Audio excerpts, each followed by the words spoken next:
Hello. There's a real problem with cake and curry, with curry and beer, and with a £200 bill, apparently, for curry up in Durham. I didn't know that, 6 curries or 5 curries could cost as much, but obviously, if it is a £200 bill, and that would suggest maybe 300 curries, and it starts to look like a breaking of the lockdown rules.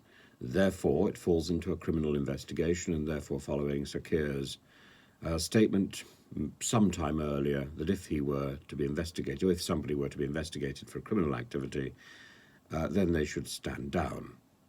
Now, should he do that?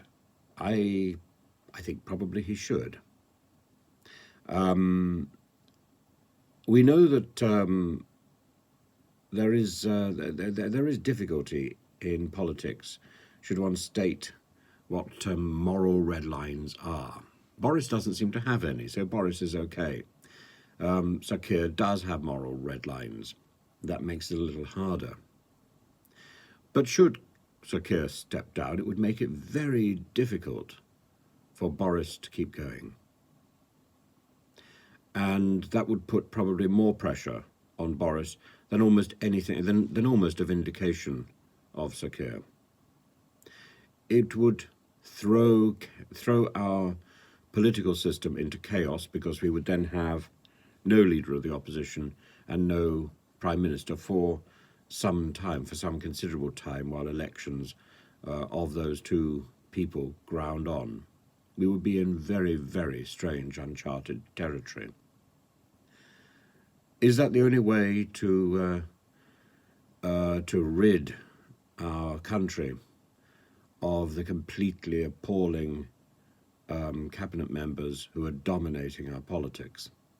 People who have been accused of bullying, people who are self-confessed drug users, people who are asleep on the job, people who don't know their own geography and try to square off against a very, very powerful adversary and actually make us look ridiculous, and so on. We need a clean out of our present government, and I'm not sure whether this is the best way to do it, but it is a way.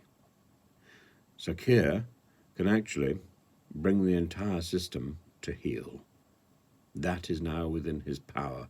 It's not an attractive way to go, but it would definitely go down in the history books, and Keir Starmer would most certainly be one of the most memorable opposition leaders that we have ever had.